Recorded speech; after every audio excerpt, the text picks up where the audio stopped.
PM Modi ने एक बार फिर यह दिखा दिया है कि उनके सामने विपक्ष की गंदी राजनीति चलने वाली नहीं है। विपक्ष और खासकर कांग्रेस के नेता राहुल गांधी ने सब कुछ करके देख लिया, लेकिन एक बार फिर वो बैकफुट पर नजर आ रहे हैं। दर्शकों, पीएम मोदी ने अपने फैसलों से ये साबित कर दिया है कि वो जो कहते हैं उससे ज्यादा देश के लिए करते हैं, क्योंकि 140 करोड़ लोग उनका परिवार हैं। देश की मेहनती जनता ने 2014 में अपनी बागडोर संघ, सनातन और संस्कृति के प्रति श्रद्धा और भारत की प्रतिष्ठा को समृद्ध करने वाली पार्टी बीजेपी के हाथ में सौंपकर इस नए भारत का सूत्रपात कर दिया है। ऐसे में अब दुनिया में भारत का जलवा दिख रहा है और कांग्रेस के लोग एक्सपोज होते जा रहे हैं। कांग्रेस के लोग जो भारत के विदेश नीति पर सवाल उठा रहे थे, वो अब ट्वीट डिलीट कर भागने पर मजबूर हो गए हैं। हम सब ने देखा था कि कैसे हाल ही में कांग्रेस के नेता पवन खेरा ने गलत दावे किए थे, जिसको लेकर उन्हें ट्वीट डिलीट करना पड़ा। विपक्ष के लोग ये आरोप लगा रहे थे कि भारत की विदेश नीति कमजोर है, इसलिए ईरान हमारे जहाजों को स्ट्रेट ऑफ हॉर्मुज से गुजरने नहीं दे रहा है। कांग्रेस नेता पवन खेरा और अन्य लोगों ने ये झूठी खबर फैलाई कि कतर से एलपीजी ले जा रहे भारतीय टैंकर एक ऐसे अमेरिकी बंदरगाह की ओर जा रहे हैं जिसका कोई अस्तित्व ही नहीं है। लेकिन बाद में असलियत बाहर आई तो वो यू टर्न लेकर भाग गए और बड़ी ही चालाकी से ट्वीट डिलीट कर दिया। वहीं अब एक खबर आई है कि ईरान ने अमेरिका और इजराइल से युद्ध के बीच स्ट्रेट ऑफ हॉर्मुज को मित्र देशों के लिए खोल दिया है। अब पहले से ज्यादा जहाज स्ट्रेट ऑफ हॉर्मुज से होकर गुजर रहे हैं। इसकी पुष्टि हाल ही में जारी शिप ट्रैकिंग डेटा से हुई है। स्ट्रेट ऑफ हॉर्मुज के खुलने से उन देशों को राहत मिली है जो अपनी बड़ी आबादी तक तेल और गैस की सप्लाई के लिए इस पर निर्भर थे। इसमें भारत, चीन जैसे देश भी शामिल हैं। वहीं कांग्रेस सांसद शशि थरूर ने कहा है कि अब ईरान और अमेरिका इजराइल में जंग बंद करवाने के लिए मोदी सरकार के दखल देने का समय आ गया है। उन्होंने कहा है कि इस युद्ध की वजह से सिर्फ भारत को ही नहीं, पूरे विश्व को भुगतना पड़ रहा है, इसलिए इसे रोकना जरूरी हो गया है। आपको बता दें कि ईरान और अमेरिका इजराइल में जारी युद्ध रोकने के लिए दुनिया भर के कई देश भारत की ओर देख रहे हैं। यूएई और फिनलैंड औपचारिक रूप से भारत से मांग कर चुके हैं कि भारत नेतृत्व करे तो इस युद्ध को रोका जा सकता है। यही बात कांग्रेस सांसद और पूर्व राजनयिक शशि थरूर ने भी कही है। लेकिन राहुल गांधी पीएम मोदी को कॉम्प्रोमाइज्ड कहते हैं। वहीं आप दर्शक भी मानते हैं कि पीएम मोदी की लीडरशिप में भारत की विदेश नीति मजबूत हुई है, तो कमेंट में यस और जय हिंद जरूर लिखें, ताकि विपक्ष को साफ संदेश जाए कि देश के लोग पीएम मोदी के साथ हैं।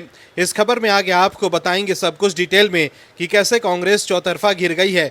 तो बने रहिए हमारे साथ अंत तक और देखिए हमारी ये खास रिपोर्ट। साथ ही आप दर्शकों से विनम्र निवेदन है कि अगर अब तक अपने चैनल को सब्सक्राइब नहीं किया है तो अभी कर लीजिए। दर्शकों, राज्यसभा चुनाव में इस बार बीजेपी ने बिहार, ओडिशा में कांग्रेस के विधायकों के दम पर जीत दर्ज की। कुल 37 सीटों के लिए हुए चुनाव में एनडीए ने 22 सीटों पर जीत दर्ज की है, जिसमें बीजेपी ने अकेले 12 सीटों पर फतह हासिल की है। वहीं इस बार चुनाव में बीजेपी को कांग्रेस के मुस्लिम विधायकों का भी समर्थन मिला है। पार्टी को बिहार, उड़ीसा और हरियाणा में प्रत्यक्ष या अप्रत्यक्ष तौर पर कांग्रेस के मुस्लिम विधायकों का समर्थन मिला है।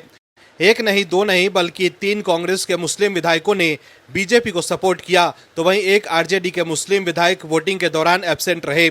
ओडिशा से विधायक सोफिया फिरदौस ने बीजेपी का समर्थन किया। वहीं हरियाणा में कांग्रेस के 2 मुस्लिम विधायक मोहम्मद इलियास और मोहम्मद इजराइल ने भी क्रॉस वोटिंग की। वहीं बिहार में आरजेडी विधायक फैजल रहमान ढाका विधानसभा सीट से विधायक है। उन्होंने कहा कि मां की बीमारी के कारण वो वोट डालने नहीं आ सके, जिससे बीजेपी को फायदा हुआ। ऐसे में साफ है कि कांग्रेस से अब मुस्लिम विधायक ही दूरी बना रहे हैं।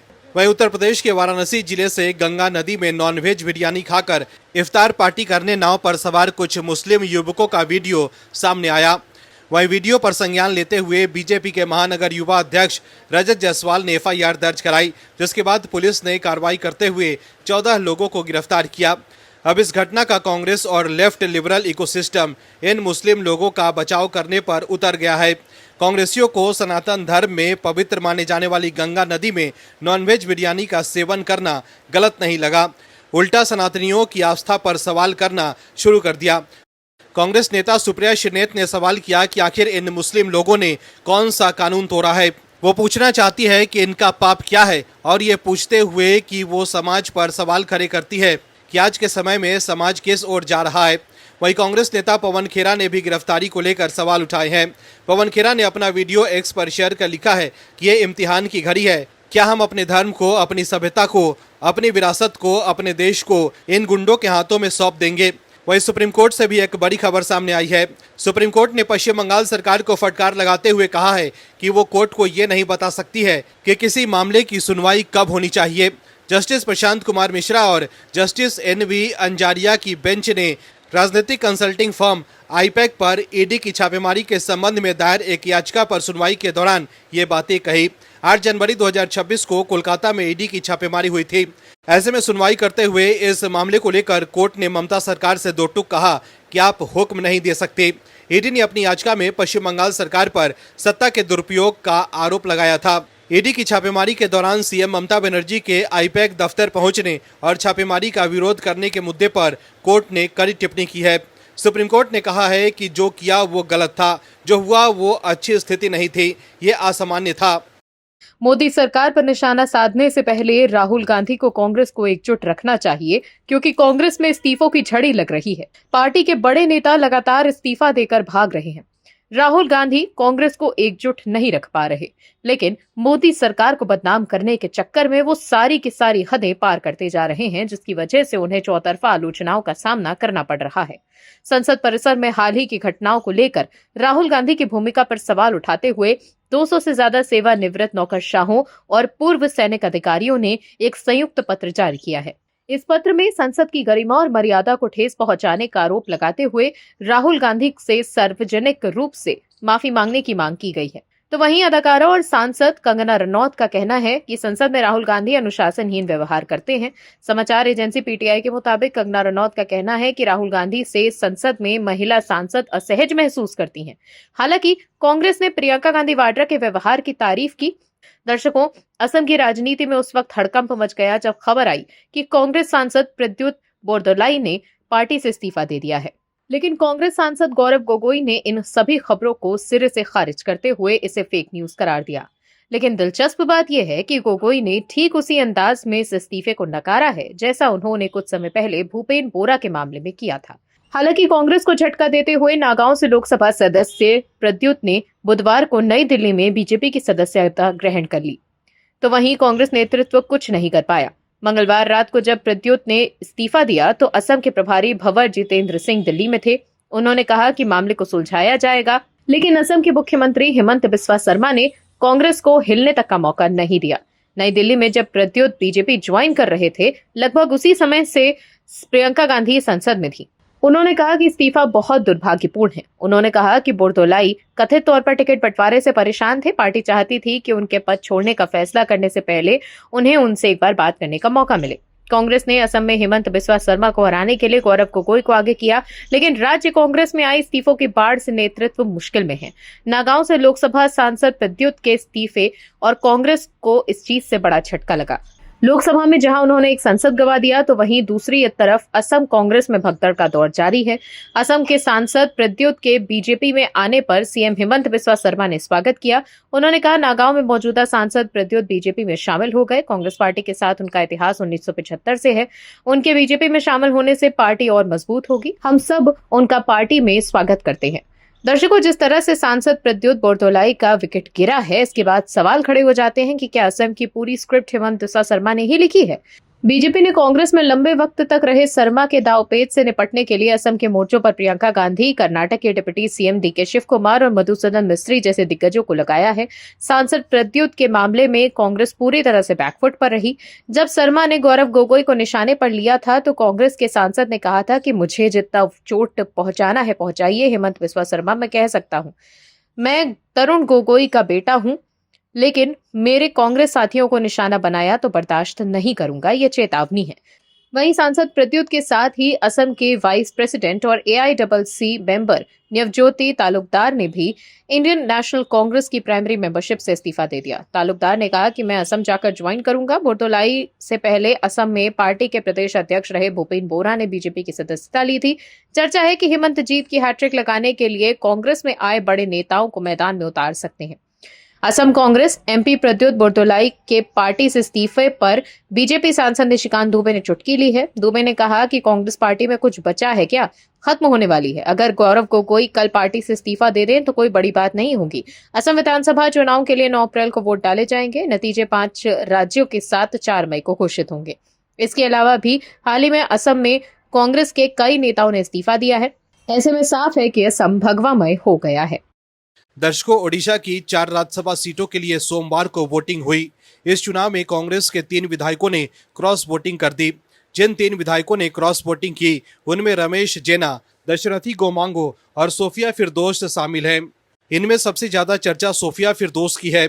सोफिया फिरदौस ने 2 दिन पहले ही राज्यसभा चुनाव में बीजू जनता दल के उम्मीदवार के समर्थन करने के पार्टी के ऐलान पर सवाल उठाए थे।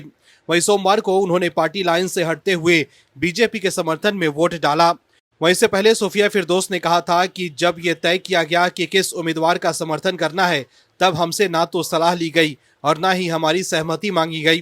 कांग्रेस ने उम्मीदवार को अपना समर्थन तभी दिया जब पूर्व सीएम नवीन पटनायक ने अपने समर्थन की घोषणा कर दी थी। सोफिया फिरदौस ने कांग्रेस के फैसले पर सवाल उठाते हुए कहा कि ये एक साझा उम्मीदवार कैसे हो सकता है, वो तो नवीन पटनायक की पार्टी बीजेडी का उम्मीदवार है। अगर आज ओडिशा में कांग्रेस पार्टी की ये हालत है तो इसकी वजह नवीन पटनायक की पार्टी बीजेडी ही है। बीजेडी ने हमेशा बीजेपी का समर्थन किया है, ये बीजेपी की बी टीम रही है। नवीन पटनायक की पार्टी बीजेडी ने वक्फ बिल पर बीजेपी का समर्थन किया था। उन्होंने कांग्रेस पर आरोप लगाते हुए कहा कि पार्टी आगे बढ़ते हुए सभी को साथ लेकर चलने की दिशा में काम नहीं कर रही है और इस वजह से हर कोई निराश महसूस कर रहा है। दर्शकों, कांग्रेस आलाकमान दिल्ली से फैसले लेते हैं कि किसे समर्थन देना है किसे नहीं, लेकिन सोफिया फिरदौस ने एक तरह से ये साफ कर दिया है कि वो पार्टी की गुलाम नहीं है जो उनसे बिना पूछे पार्टी फैसला ले ले कि किस उम्मीदवार को समर्थन देना है और वो बिना सोचे समझे उसका समर्थन कर दें। वहीं सोफिया फिरदौस के फैसले से कांग्रेस तिलमिला गई है। कांग्रेस ने राज्यसभा चुनाव में क्रॉस वोटिंग करने वाली विधायक सोफिया फिरदौस को पार्टी से निकाल दिया है। सोफिया फिरदौस उड़ीसा में पहली मुस्लिम विधायक के तौर पर सुर्खियों में आई थी। राज्यसभा चुनाव में क्रॉस वोटिंग के बाद सोफिया फिरदौस पर पार्टी ने ये कार्रवाई की है। कांग्रेस ने सोफिया फिरदौस के साथ 2 अन्य विधायकों को भी व्हिप तोड़ने के लिए पार्टी से निकाल दिया है।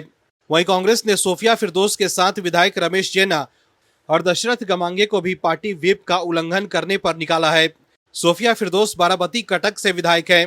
कांग्रेस ने इन 3 विधायकों की सदस्यता खत्म करने के लिए विधानसभा अध्यक्ष को पत्र भी लिख दिया है। आपको बता दें कि 2024 के विधानसभा चुनाव में उन्होंने बीजेपी के कैंडिडेट पूर्ण चंद्र महापात्रा को हराकर जीत हासिल की थी। वो राज्य के इतिहास में पहली महिला मुस्लिम विधायक बनी थी तो काफी चर्चा हुई थी। सोफिया फिरदौस कांग्रेस में रहे मोहम्मद मोकिम के बेटी हैं। वहीं से पहले कांग्रेस नेता मोहम्मद मोकिम ने भी पार्टी नेतृत्व पर सवाल उठाते हुए राहुल गांधी की जगह प्रियंका गांधी को आगे लाने की मांग की थी। मोहम्मद मोकिम ने राहुल गांधी के लीडरशिप पर ही सवाल उठा दिए थे, जिससे तिलमिलाई कांग्रेस ने उन्हें भी पार्टी से बाहर का रास्ता दिखा दिया था। दर्शकों, कांग्रेस में इन दिनों इस्तीफों की झड़ी लग गई है। असम की राजनीति में भी एक बड़ा उलटफेर हो गया है। नागांव लोकसभा सांसद प्रद्युत बोरदोलोई ने आधिकारिक तौर पर कांग्रेस छोड़कर बीजेपी में शामिल हो गए हैं। इसके अलावा भी कई और नेताओं ने कांग्रेस से इस्तीफा दे दिया है। कांग्रेस अपने विधायकों और सांसदों को एकजुट नहीं रख पा रही है। विपक्ष को एक बार फिर पीएम मोदी की ताकत का अंदाजा हो गया है। कांग्रेस सांसद और लोकसभा में विपक्ष के नेता राहुल गांधी हर वक्त मोदी विरोध में लगे रहते हैं, लेकिन अब तक वो पीएम मोदी और सरकार को घेरने में कामयाब नहीं हो सके। वहीं इस बार तो विपक्ष के लोग सरकार से माफ कर देने की अपील करते हुए नजर आए हैं कि अब ऐसी गलती नहीं होगी। सरकार की ओर से की गई कार्रवाई के बाद विपक्ष के नेताओं को उनकी गलती का एहसास हुआ है कि अगर वो इसी तरह गलत अलाप करते रहे तो देश में इस वक्त मजबूत मोदी सरकार है जो सख्त फैसले लेने में बिल्कुल भी देर ही नहीं करती। वहीं बीजेपी के फायरब्रांड सांसद निशिकांत दुबे ने भी कांग्रेस और विपक्ष की पोल खोल दी है। दर्शकों, राहुल गांधी और विपक्ष के लोग पीएम मोदी को कॉम्प्रोमाइज्ड कहते हैं और अमेरिका के आगे झुकने का आरोप लगा रहे थे, लेकिन भारत की मजबूत सरकार ने अमेरिका को करारा जवाब दिया है, जिससे यह साफ है कि पीएम मोदी अमेरिका से भी आंख में आंख डालकर बात करते हैं। दरअसल भारत अमेरिका के अंतर्राष्ट्रीय धार्मिक स्वतंत्रता आयोग की सिफारिशों पर कड़ी प्रतिक्रिया दी है। अमेरिका के अंतर्राष्ट्रीय धार्मिक स्वतंत्रता आयोग ने भारत को कथित तौर पर धार्मिक स्वतंत्रता के उल्लंघन के आधार पर कंट्री ऑफ पर्टिकुलर कंसर्न घोषित करने की सिफारिश और राष्ट्रीय स्वयंसेवक संघ यानी कि आरएसएस और खुफिया agency research and analysis wing यानी कि रॉ पर प्रतिबंध लगाने की बात कही है। लेकिन भारत ने अमेरिकी आयोग की 2026 की वार्षिक रिपोर्ट को एक सिरे से खारिज कर दिया है। इस रिपोर्ट में धार्मिक स्वतंत्रता के उल्लंघन के आरोप लगाते हुए आरएसएस और रॉ पर लक्षित प्रतिबंध लगाने की सिफारिश की गई थी। ऐसे में भारत के इस फैसले से ये साफ है कि सरकार किसी दबाव में नहीं है। वहीं दूसरी तरफ विपक्ष को सरकार के आगे झुकना पड़ा है। दरअसल संसद में निलंबित किए गए 8 सांसदों का निलंबन वापस ले लिया गया है। मंगलवार को संसद में प्रस्ताव लाकर इन सांसदों का निलंबन रद्द किया गया। साथ ही उन्हें ये चेतावनी भी दी गई कि आगे इस तरह का आचरण न अपनाएं। सोमवार को लोकसभा स्पीकर ओम बिरला की ओर से बुलाई गई सर्वदलीय बैठक में इस मुद्दे पर सहमति बनी थी। वहीं बीजेपी ने यह दावा किया है कि पक्ष और विपक्ष के बीच 2 समझौते हुए हैं, जिसके तहत अब विपक्ष फर्जी बयानबाजी नहीं करेगा। वहीं सभी 8 सांसदों का निलंबन रद्द होने के बाद कांग्रेस सांसद प्रियंका गांधी वाड्रा ने अपनी प्रतिक्रिया देते हुए ये कहा है कि मैं बहुत खुश हूं कि ये रद्द हो गया। वहीं बीजेपी सांसद निशिकांत दुबे ने मंगलवार को सोशल मीडिया प्लेटफॉर्म एक्स पर पोस्ट करते हुए कहा था कि आज सभी कांग्रेस पार्टी के सांसदों का निलंबन शायद वापस होगा। उन्होंने कहा कि यह पहला समझौता हुआ है कि विपक्ष के नेता बेबुनियादी तथ्यहीन बकवास बातें सदन में नहीं करेंगे। इसके बदले में शांतिपूर्ण व्यवहार करूंगा।